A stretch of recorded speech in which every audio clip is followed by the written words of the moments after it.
সাইয়েদনা জিব্রাইলকে বললেন, জিব্রাইল তুমি এক কাজ করো, ফেরাউনের মাথাটা একটু পানির মধ্যে ঠেসে ধরো, আরো কয়েক ঢোক পানি ফেরাউনের পেটের ভেতরে ঢুকিয়ে দাও। খেতে খেতে ফেরাউন শেষ।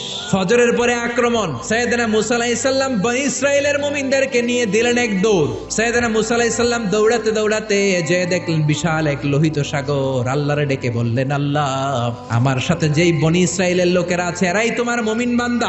আজ যদি ফেরাউনের কবলে সবগুলো বনী ইসরাইলের মুমিন বান্দা নিহত হয়ে যায়, মিশরের জমিনে তোমার নামের জিকির করার মতো দ্বিতীয় কোনো লোক থাকবে না রে আল্লাহ।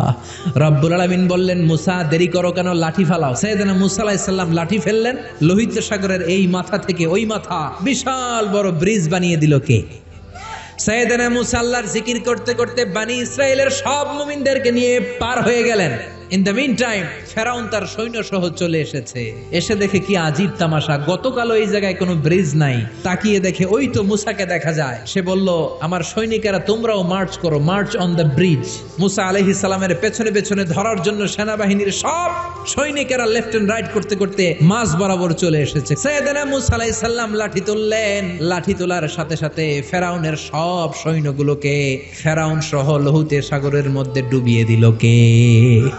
পানি খেতে খেতে এক একটার পেট এত বড় হয়েছে। ইসরায়েলি বিভিন্ন বর্ণনাতে এসেছে ফেরাউন পানি খেতে খেতে পটকা মাছের মতো এত বড় হয়েছে তার পেটটা। যখন আর খেতে পারে না, গলা সমান, হাত তুলে বলে আমি ঈমান আনলাম। আল্লাহ বলেন, no, the game is up, সময় শেষ, এখন আর ঈমান কাজ হবে না, ফেরাউন শেষ। কিন্তু ফেরাউনের চেলারা দুনিয়াতে আছে না নাই? ফেরাউনের চাচাতো ভাইদের গোষ্ঠী আছে না নাই? যারা নবীদের কথা সহ্য করতে পারে না, কোরআনের কথা সহ্য করতে পারে না, ইসলামের কথা শুনলেই গায়ে চুলকানি ধরে, এরকম বেয়াদব আছে না নাই?